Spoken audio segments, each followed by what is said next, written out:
if you don't know who's doing what, who's accessing what devices are on your infrastructure, what assets you own, all of that kind of stuff. If you have no visibility into it, you have no real way of starting any kind of program or defending any of it. You are listening to the Mindful Business Security Show, brought to you by Focivity, where we answer your questions and simplify information security for small businesses. Get the clarity you need to focus on the things that matter.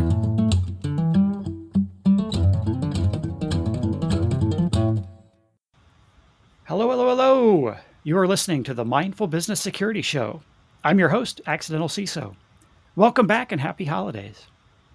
We have another great show lined up for you this month, so stick around. We'll be talking about starting a cybersecurity program in a small business and taking questions from callers. Please be sure to subscribe to the show in your favorite podcast app. My guest host this month is an adept cyber defender, published author, podcaster, trainer, and speaker, to name just a few things. By day, she leads the detection engineering team at Blumira. Blumira provides cybersecurity detection and automation services optimized for small organizations. She co-authored the Defensive Security Handbook, published by O'Reilly, and co-hosts the Breaking Down Security podcast, where she and the other hosts discuss a wide range of cybersecurity news and topics. She's the CEO of Mental Health Hackers, an amazing organization that supports mental health in the cybersecurity community. She's also a trainer at Anti-Siphon, an organization that aims to make cybersecurity training accessible to everyone. A regular speaker at industry conferences, she has presented at RSA, Blue Team Con, and many others. But if that isn't enough, her most highly coveted skill is that she can perfectly fold a fitted sheet. I am thrilled to have you join me today. Welcome to the show, Amanda Berlin. Yes, thank you for having me. I'm glad we could make this work and organize schedules. This was perfect. So you do a lot of work and give back to the community through your nonprofit, Mental Health Hackers. Can you tell our listeners a little bit about the organization and what you do? Sure. It was an organization that was started about 5 years ago. It was something that I never thought I would be talking about every day because I'm not a mental health professional myself. But having had gone through my own struggles and started talking about them openly, like on social media and stuff, that transitioned into having my first talk about mental health. So it was Hackers, Hugs, and Drugs. It's mental health and InfoSec, and it was more of just around peer support and teaching people in the industry that a lot of the things that some of us are dealing with are they're not alone. And it's kind of blossomed into this entire nonprofit, and we do events, places, we speak, we write blogs and do interviews and all of this kind of stuff just to kind of help others in the space and try and destigmatize mental health issues. And since the listeners to our show are business owners, business leaders who hire InfoSec professionals often, or create the environments that the professionals work in, why is this really important?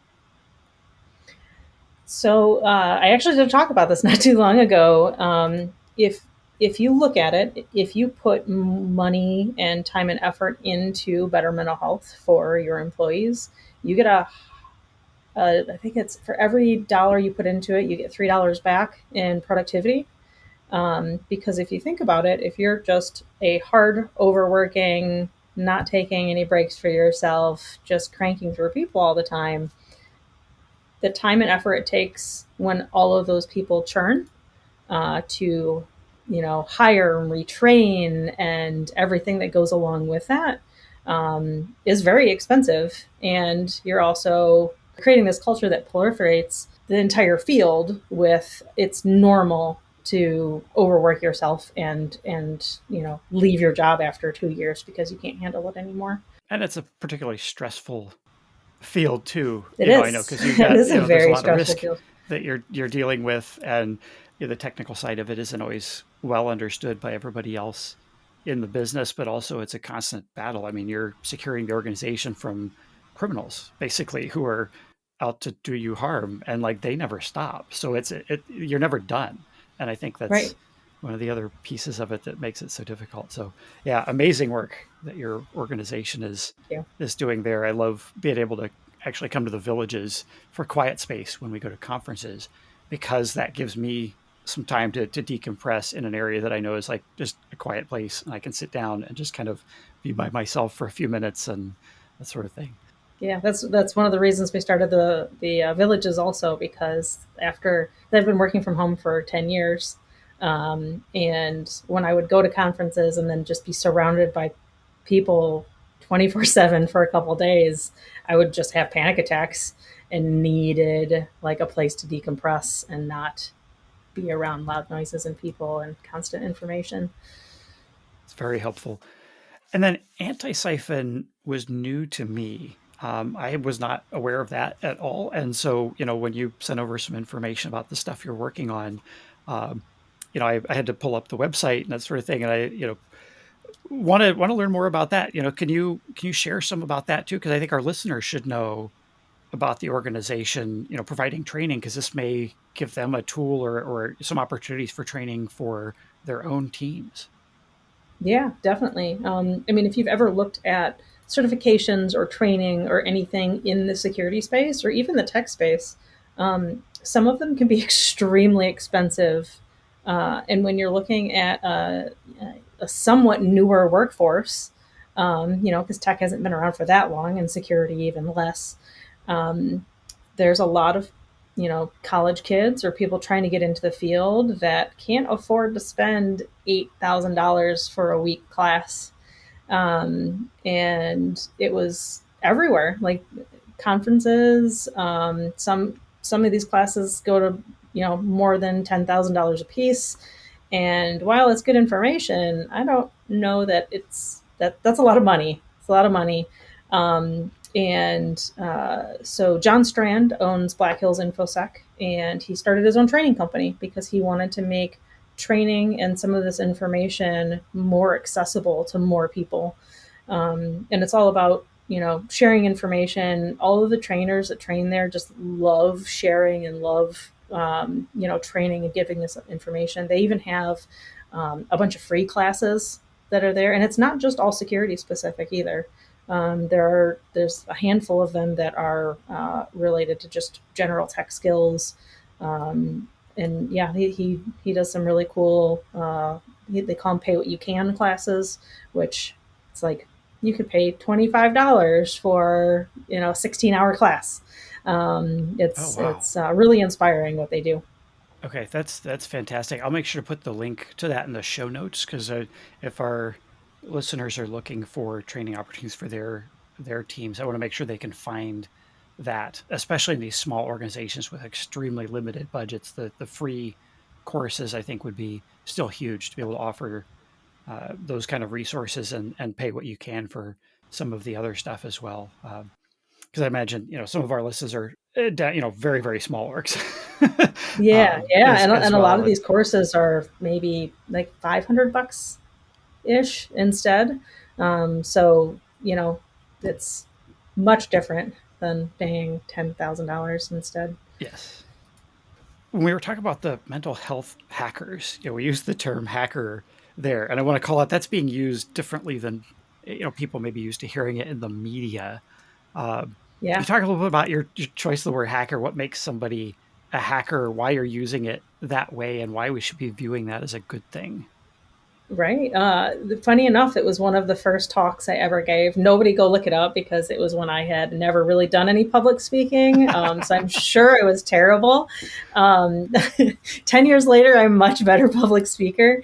And Hackers Are People Too was the name of this talk that I gave. And it's all about how if you look at something and decide that you can use it for something that other than it's intended for, you can kind of consider yourself a hacker, right?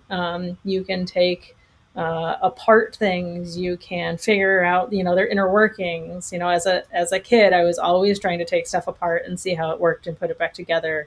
or repurposing, other things. That's basically what most of our industry does, right? Like we have hackers that know how the bad guys do stuff, and those are malicious attackers, right? Those are the people that have no morals and come after what's not theirs.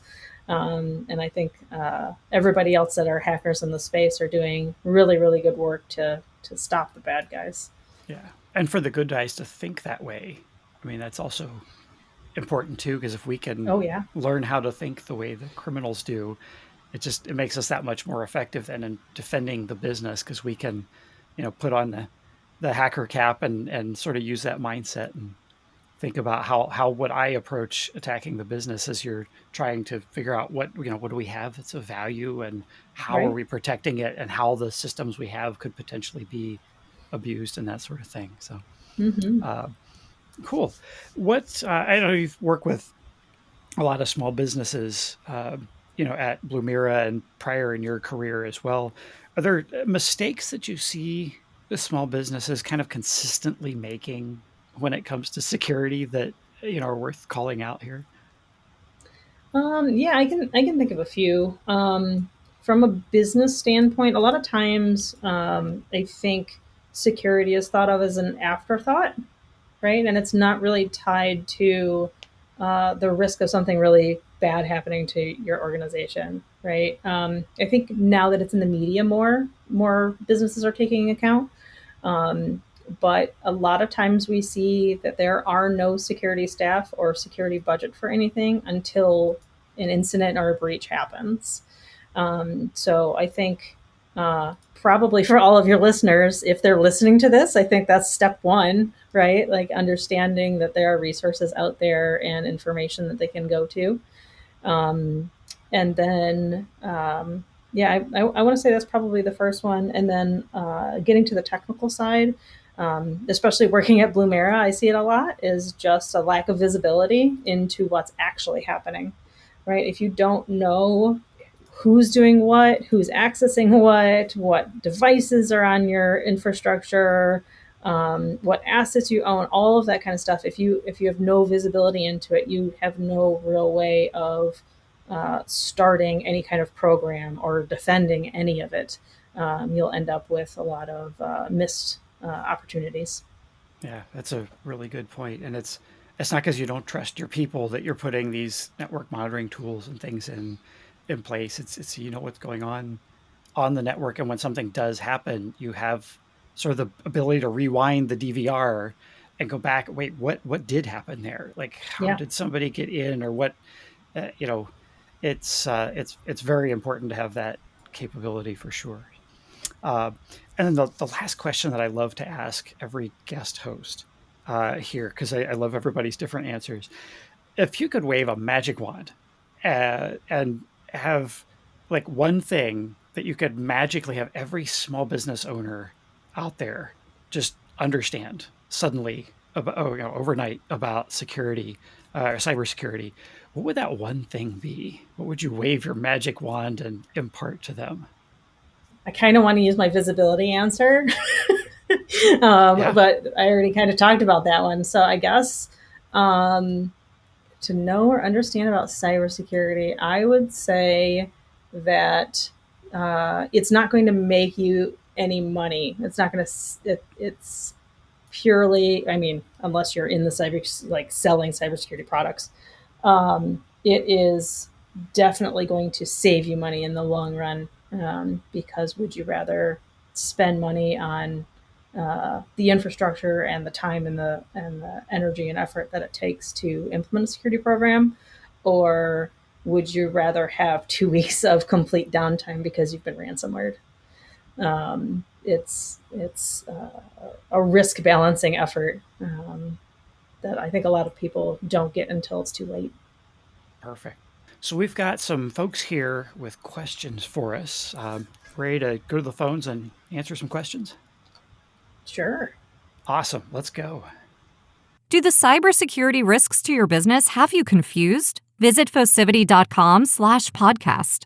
That's FOCIVITY.com/podcast and sign up to be a caller on a future episode.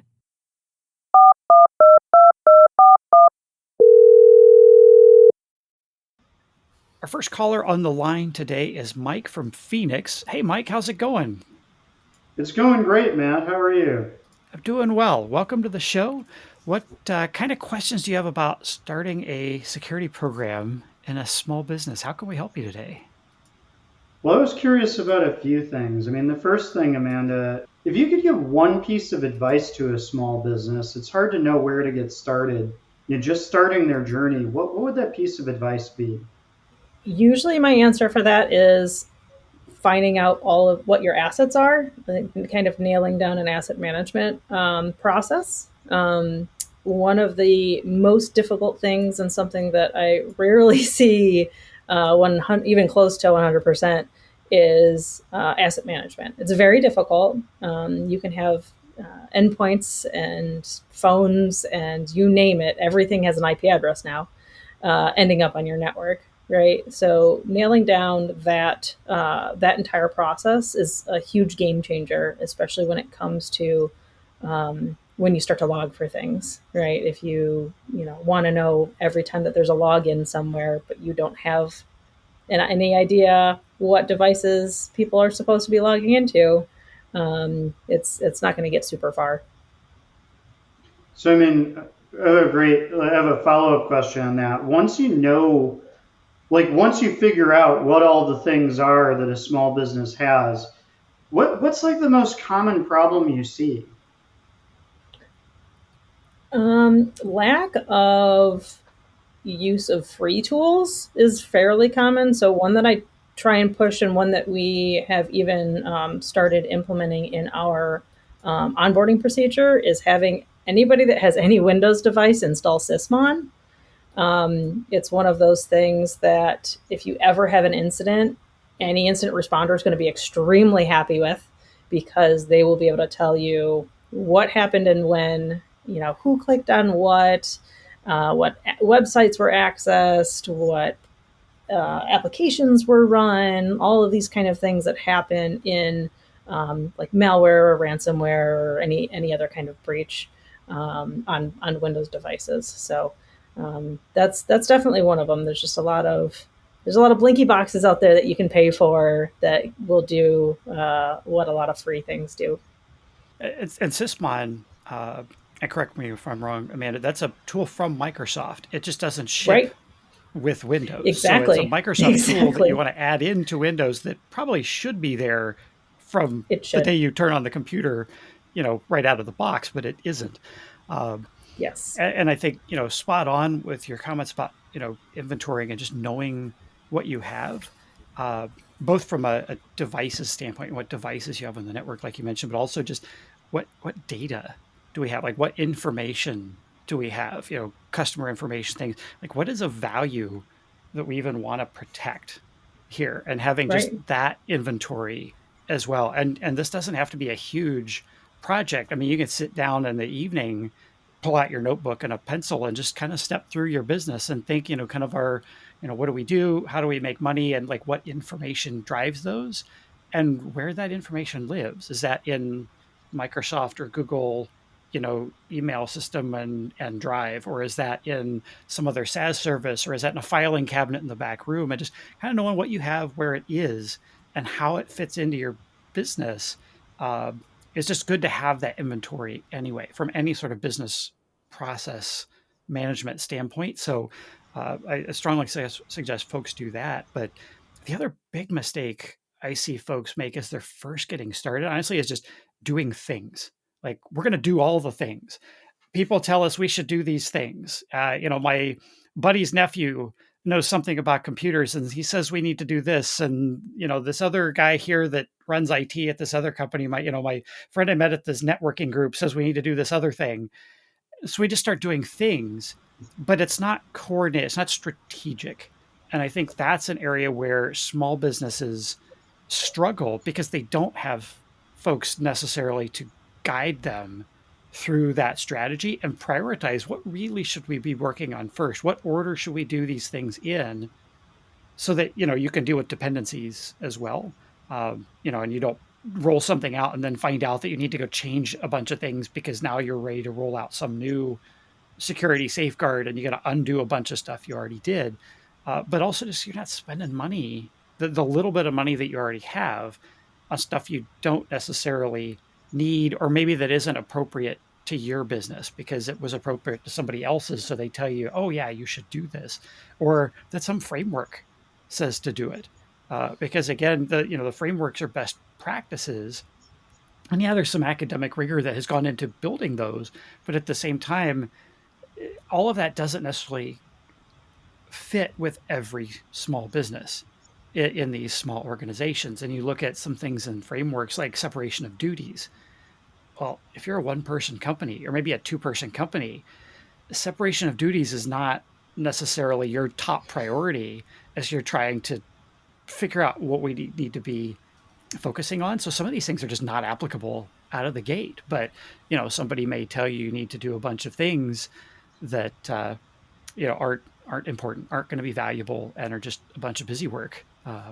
So I think that's what I see, at least, is the biggest mistake, and what I try to keep my clients from doing. And try to help them understand where we stand today, where do we need to go, what's that look like, before we start actually trying to figure out how do we get there. And putting that strategy together is really, really important and saves a lot of time and effort and heartache too. Yeah, definitely. I mean, one thing I wonder about is you talk about, discovering things, and obviously there can be a lot of sprawl of different ways of solving problems. But one we hear a lot about is passwords and default accounts. Like how big a problem do you think that is in, the small business space? I think it's everywhere. And it's not just small business space either. I've seen it in Fortune 100 companies in previous roles. Like it's definitely something that still happens. I don't think that the technology that we were given in the beginning necessarily helped with that, because there wasn't, up until like Azure AD, great ways of preventing that. I remember in like Windows 2003, you were able to custom write your own DLL to force certain password requirements or some. It was insane, like the lengths that you had to go through to keep your password structure okay. And that's not just with like actual user accounts either, but you see that on firewalls and printers and cameras and everything. And I think as time moves on and some of those old devices get kind of taken off networks, it's becoming better. You see, like if you buy um, an internet camera or that, like they're forcing you now to change passwords and to rotate those things and update firmware. And I do think it's getting better, but it's still very prevalent. And hardware too. If you go and get a modem from your internet service provider, whoever that may be, the default password isn't the same on every one of them like they used to be. Like they're kind of randomly generated and things. So it's a little bit better for small businesses. Like you should still go in and change these things, but it's not completely open. Username admin, password admin, like it used to be. That was trivial to guess. Uh, and I think when it comes to passwords in small businesses these days, really the struggle that I see is folks reusing the same password on multiple accounts, or even worse, multiple accounts between personal and business. And so you've got your personal email and your Facebook and everything else is the same password as you're using for your work email, which has other stuff tied to it. Uh, and if one of those accounts, and if you use that same password in some just random website somewhere, and that website is breached, and that password is stolen from that website and used at other places, the the the bad guys can buy that on the black market, the dark web, and they can go try it. Like they can go try to log into stuff with your email and password to other systems, and when you've reused them, there, those almost are becoming the same as default accounts in that regard. So it's definitely good to use different passwords on different systems, especially between personal and business. Uh, it's just as important as not having the standard passwords at all, because when that same password is in multiple sites, it only takes one of those sites to get popped, and now that password's no longer a secret. And if it's always tied with your email address or whatever uses your username, it's trivial for people to, oh yeah, I know that guy's password, and there you go. Yeah, that's anytime anyone outside of our space finds out what I do and they start asking questions about cybersecurity related things, that is the number one thing that I tell them to do is go get a password manager. Here's one password, here's whatever. Go get a password manager, they're free, and use it to generate all your passwords. Use it to generate all of your security answers to all the security questions and just save it. And even, sure, like LastPass got breached several times. So it's possible that those things can get breached. If you don't want to use one of those things, write it down. The chances that somebody's going to break in and steal your passwords in your home office is probably way less than it is that it gets leaked somewhere. Just don't do that if you're at work. Right. There's Not on this places sticky you note don't under want the to do that keyboard. at. Right. Yeah, don't do that there. But yeah, it's just the different risks than two-factor auth. Definitely. All good advice. So one thing I've been wondering, like we all saw the news article of Lincoln College in Illinois closing down after 157 years and citing a mixture of COVID and ransomware as their reasons. Something I've pondered and wondered about is how many do we know how many small businesses have shut down or ceased operations after an impactful cyber attack? What do you think?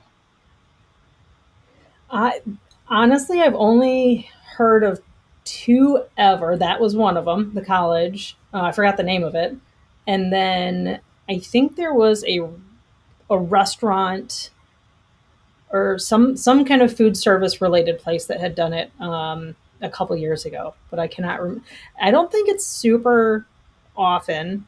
I think a lot of times there's one or two devices that get hit, and by the time that information is kind of exfilled and taken, and they're trying to get their ransom, I don't think they keep on going. Yeah, I think not. I don't know that it happens a ton. I haven't seen it either, actually. And, of the IRs that I've worked, there was one I was kind of surprised that it didn't have, because the business was hard down for 3 weeks because they were not prepared. And it was heartbreaking uh, going through that. And as avenue after avenue for recovery were just being closed off because they realized they didn't have viable backups, and they didn't have backups of configurations. They didn't have things documented. I mean, it was just one thing after another. And to not be able to operate for 3 solid weeks while they rebuilt everything. Uh, but they didn't go under. Like that was the worst one that I've seen. But I haven't actually been a part of any IRs in my career, at least, that the business went out of business. And I don't know if the university that you were mentioning, there was the one I'm thinking of. There's one that I remember as well.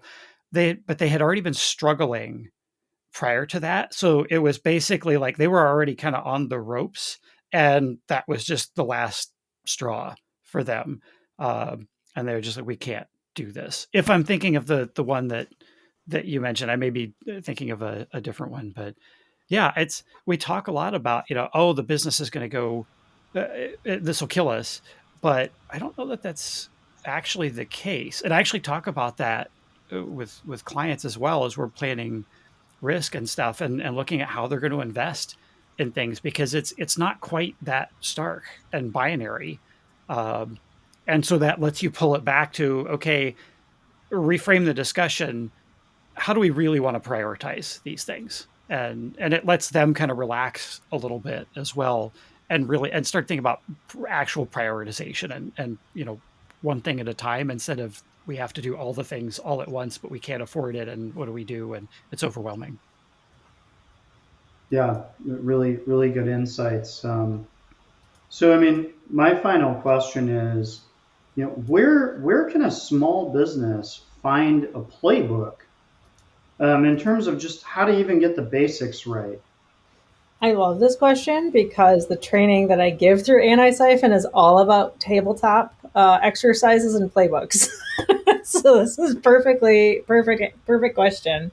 I have a whole ton of resources. The top four ish that we usually recommend is there's instantresponse.org. They have a ton of playbooks there. Microsoft, if you're a heavy like 365 Azure shop, Microsoft has their actual own instant response playbooks on their Microsoft Learn website. You can just like Google Microsoft IR playbooks, and they have the full like you need to look for all of these things on all of these places, and here's the steps that you need to walk through, and everything like that. And then there's also CISA, government agency, has an entire website kind of dedicated to incident response playbooks also.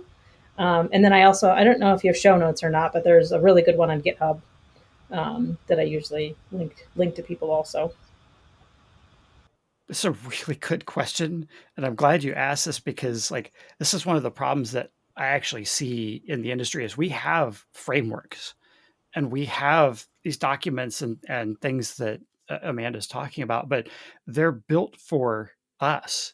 They're built for us as practitioners to build this out. They're not built as a playbook for a business owner who's not a security practitioner, not an IT professional, nor should they be or really want to be. They want to focus on their business and their core competency.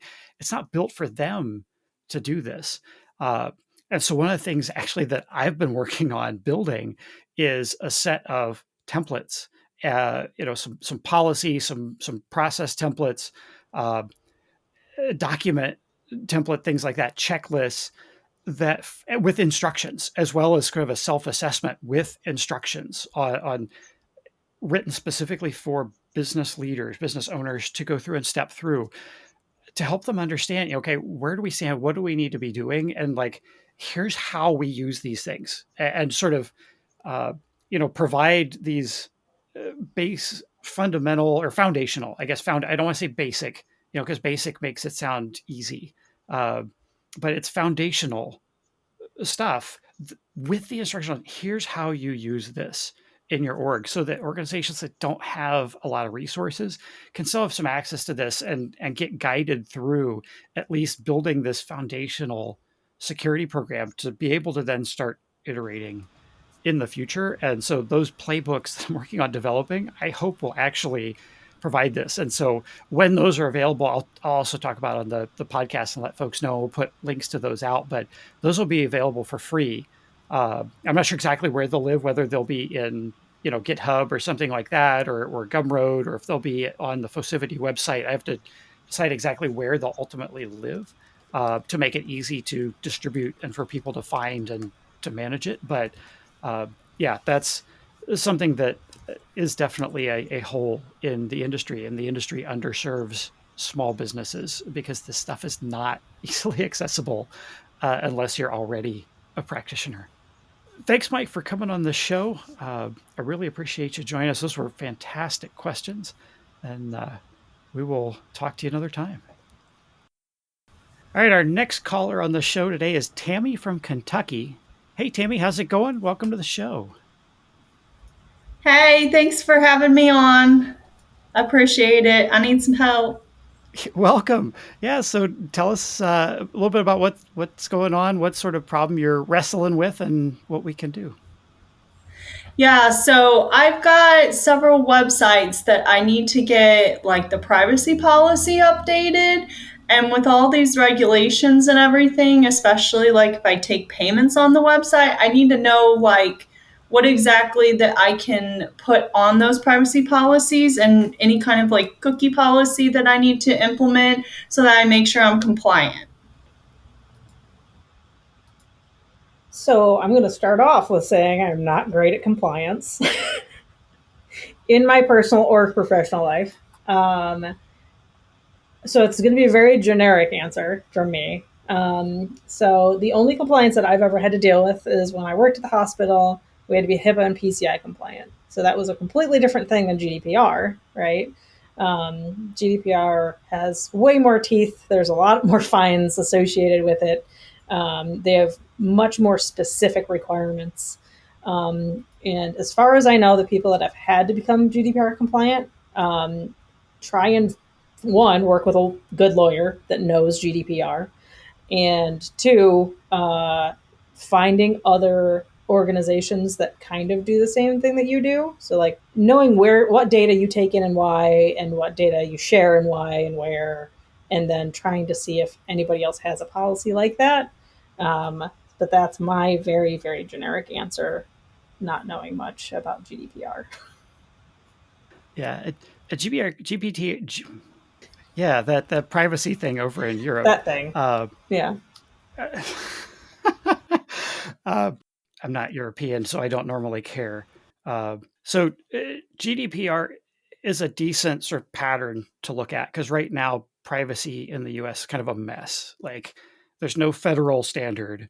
We have some states, California and New York, probably the most notable, that have enacted legislation there. And if you have customers or clients in those states, you may need to be compliant there, depending on what information you're collecting from them in order to provide services or whatever through your websites. Uh, so it's kind of a good reference. I also think that if we do end up with a national standard, it will probably look somewhat similar to that in enough ways that if you've kind of built with that in mind, you should be relatively close. But I also have to mention that privacy as a field is different than security. Yeah, security supports privacy, but at the end of the day, from a privacy policy standpoint, that's something you're actually probably going to want to work with a privacy lawyer on, because privacy is, as a field, is more on the legal side of things. And so there's some overlap and it's tangential to security. And what we do help protect the private data. Uh, you definitely are going to have a lawyer look over whatever you do to make sure that it's covering the bases that you want to cover, especially if you know you have customers in California or New York or what have you. But the key thing to remember with privacy, and if I have privacy lawyers listening to this, they may be pulling their hair out because I'm oversimplifying things potentially here, but a big component of privacy is about consent, and it's about the personal information, the information about that person that they're sharing with you, and the fact that they own that data still. That's their data. You're being entrusted with it, but it's not yours. So in a business environment, we're used to working with, oh, this is the company's data.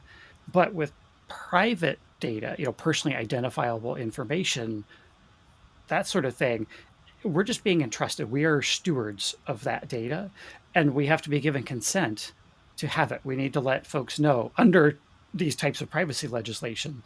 We have to let folks know what data we're collecting from them, how we're going to use it, if you're going to share it with any third parties, who you're going to share it with, and for what purposes. If you're going to change how you use it, or who you share it with for whatever reason, you need to be able to let them know that you've changed these things. Like, there's a lot to this that goes far beyond just how are we going to protect that data when we have it. And there's some processes in place as well that you want to make sure you have to support that policy, where the folks who actually own that information, those individuals, can contact you to find out what information you have about them. You know, and you can tell them then, and you have a mechanism, a way that you can tell them, yeah, I have this information, your name, your address, your phone number, these things, your birth date, all of that. And they need to be able to have you delete it if they need you to delete it, or correct it if it's incorrect. So all of these kind of go together. So there's definitely some processes that go in for how you manage that data, maintain the data, and that the people whose data it actually is can interact with you uh, in that regard. So yeah, I would definitely say a privacy lawyer would be good to have at least review. There are templates out there for this type of thing, uh, but this is one of those areas because they tend to be a lot more legalese. The language there isn't necessarily plain English. They read more like contracts and that kind of stuff. You'll want a lawyer to make sure that you understand what's in your privacy policy so that you can then kind of put together a checklist of, okay, these are the things that I need to be doing to make sure I'm compliant with my own policy.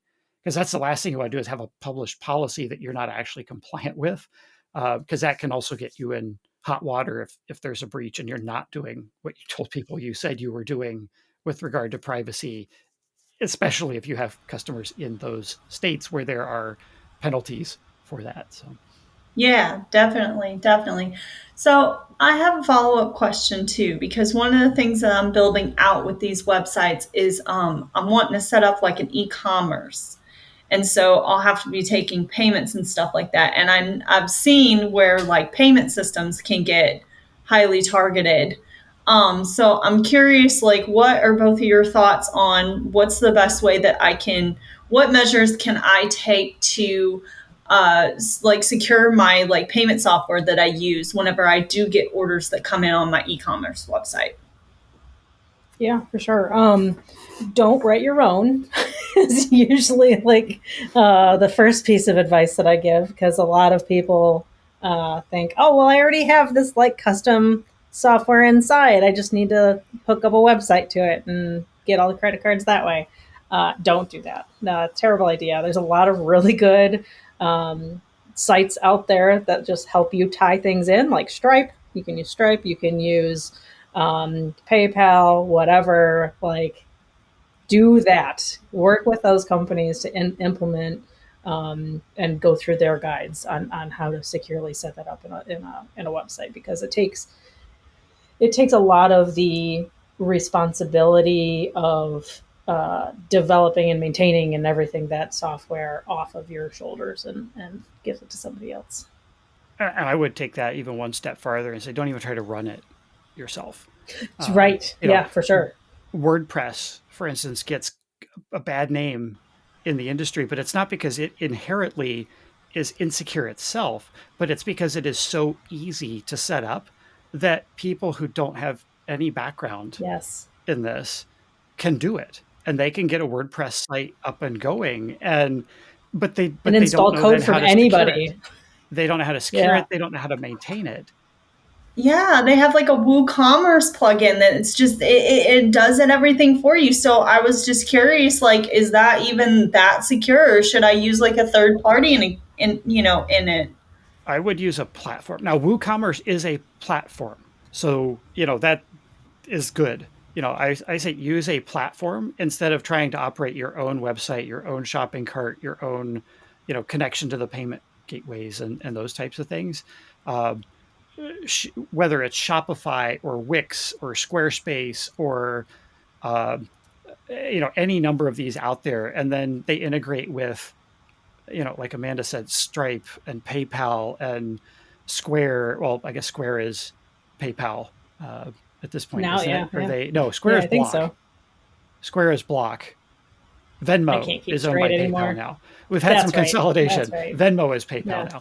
now. But yeah, these big platforms have great offerings for this so that you don't have to worry about all of the PCI compliance because you and your systems technically never are touching any of this stuff. You're fully Okay. leaving it to them.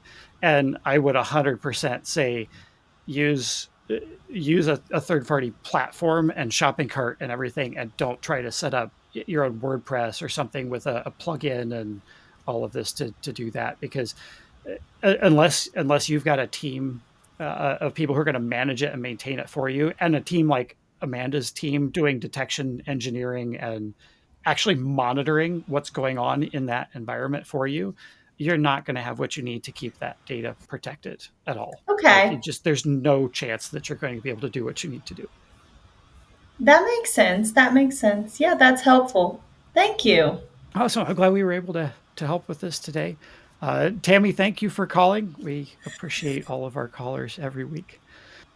And our last caller today isn't actually a caller at all. This is another mailbag, actually. David has sent in this question, but he is based out of Europe and time zones aren't lining up, so he is sound asleep right now. But we're going to answer his questions anyway. Uh, so David writes in and asks about what is the recommended size as a small business or startup is scaling up where they should start thinking about creating a security department or hiring a chief information security officer. Oh, that's such a good question. Um, I hate this question. I hate this answer just as much as everybody else does, but it depends. It depends on what you're in charge of. It depends on what your business model is.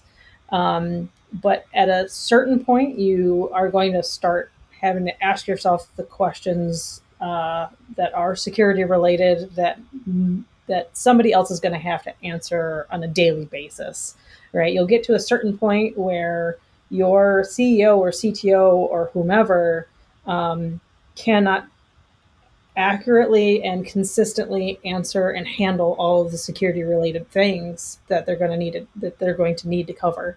And you just have to be cognizant and aware that that's going to happen, and just always open to the opportunity that, like, okay, now we understand that this is 50% of my role. When I get to 75%, we definitely need to have a separate security staff or separate chief security officer.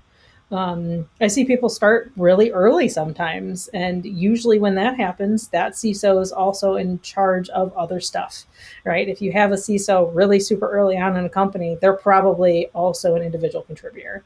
They are going to be writing policy or writing code or doing whatever. So being on the sales team or whatever. If you're super small, but as long as you're prepared for that, I don't see that there is going to be a specific starting point where you're going to have to make that kind of decision. What I generally advise is there needs to be a business driver for it. So as a startup or a business is scaling, it's going to be different for each business based on what they do, the kind of information they have, the industry that they're in, the customers that they're serving, and what the customers are demanding. Uh, so you may have a tech startup that gets to 30 or 40 people and customers are demanding that sending security questionnaires, and there's customer demand that, like, you need to have somebody named as your security officer and they're asking questions that you can't answer, and you've got to start formalizing your security program. And you may have some other non-tech startup company that get to 100 150 people before, as Amanda said, before the chief information security officer kind of role or hat is no longer being worn by the CTO or the CIO or whatever, and they need to hire somebody specific to do that. So I don't know if there's a specific rule of thumb there, but I take the approach to look for what's the business driver for creating that role or creating that team. Because honestly, in most small businesses, that's something that should be outsourced uh, at smaller scale, either through a IT managed services provider, a managed security services provider, so an MSP or an MSSP, uh, or potentially with a fractional. As you start growing and need to formalize a little more, just the same way there are fractional CFOs that can help with small organizations. You can have fractional CTOs, you can have fractional chief information security officers or CISOs as well. And so having one of these virtual or fractional CISOs, VCISOs, help and provide guidance as the organization grows, you can get the benefit of that experience and strategic thinking without having to hire that person full time. And you may only need that strategic level for a couple hours a month just to ask questions and to get guidance, maybe do some assessments and help you plan your roadmap. And then you go back to executing, or you work with your managed IT service provider to actually do the execution uh, on this stuff. So no real rule of thumb at all on this. It's going to be different for every business based on business drivers and when you can reasonably outsource, and those business drivers are going to then sort of indicate or dictate to you when you need to insource, when you're really needing somebody full time focusing on security, and it's too much for somebody to fractionally be looking at it because they're constantly short on capacity. And Amanda, you touched on sort of where David was going to go with his second question is, at what size or team should the CISO stop doing hands-on work? I think that uh, one, it definitely depends on who you ask, right? Because delegation can be really difficult, especially if you are, partial business owner, or you were the one that started the company, or, this is just something that's a real passion of yours. It can be really hard. I know this from firsthand experience. It can be really hard to delegate certain tasks because you care so much about, everything going right, and it's not that you don't trust anybody, but it's always easier if you can do it faster and not have to, all of those excuses always come up when it comes to not having to do hands-on work anymore. But the business will definitely require it at a certain point, right? There's going to be just additional stresses and job requirements of a CISO that at a certain point, I hope they realize that they need to stop and not be doing, in the weeds, hands-on work anymore. Because going back all the way to the beginning to the mental health talks, that's something that's really, really super common with executive level people is just the stress that goes along with that, and not not giving up on. You're not giving up on it, but not delegating to others to handle that kind of stuff is just increasing your stressors even more. and in small organizations as well, that at least that I work with, from 1 to 100, maybe 150 people, is generally the space that I'm working on, because those are the organizations that are least served by the industry. Um, in Yes. those organizations, it's not real common for the CISO to fully be able to step fully back from hands-on work at that scale, simply because they may be able to hire a person or two people, on their team potentially to do security, but at that scale, there's still a lot of outsourcing going on, and to build that team to cover the kind of 24/7 coverage that you would need, you're not going to get that kind of budget in most organizations that are at the smaller end of that scale. So I think honestly, uh, it really does come down to delegation. When the organization gets to a point where the chief information security officer is that role is fully an executive role, they have directors or something in place that have managers of managers, like that's when they're going to get out of this. But if your CISO is a director level or something like that, they're still going to be involved a lot of the day to day. They're going to be involved in the collaboration with other teams across the organization. They're going to be involved with kind of architecting things and building these repeatable patterns. They're going to be involved with defining policies and probably authoring a lot of the high level policy that they're delegating out to other folks to institutionalize these programs, to assign control owners. Because that's the other thing too, is if your security leader in your organization is trying to manage and run and own the entire program, and that's not institutionalized, you haven't assigned control owners so that folks in HR own the HR related controls and the HR processes, and the folks in sales own the sales related process, folks in customer service own the customer service related processes and controls around security, and the same with IT. They're going to burn out. They're going to reach a point where it just isn't possible, and they can't get above that to be strategic. Um, as Amanda was mentioning, there's just a capacity issue there. So outsourcing is honestly really huge in this. Like, I can't say it enough. Like, security, and a lot of times IT is not the core competency of most small businesses, and the day-to-day IT operations, security operations stuff, if you can get that shifted off to somebody who, like, they do that day in and day out, and that's their bag, and you focus on what you focus on, they're going to be a lot more efficient at that, and it's ultimately going to be less expensive. When you look at the opportunity cost of what you could be doing instead of doing that, it's very, very important to look at that. Yeah, we see that a lot too, because a lot of who we work with are small businesses, right? And you start to explain like, okay, well, we have this many staff, full time creating detections for you. There's no way that on anybody's security budget at that small of a company, you're ever going to be able to have. I mean, most of them don't even have a tech team that large, let alone a security team that large. So yeah, like outsourcing that kind of stuff is invaluable sometimes. Yep. Yeah. Dollar for dollar, it's just not equivalent when you try and build it yourself at this scale. Oh yeah. So, man, all right. So we had great callers this afternoon, great questions and discussion as well. Any sort of closing thoughts or final thoughts you want to leave the listeners with here based on the questions and conversations we've had so far? Yeah, I mean, I really loved all the questions. They were great. I love.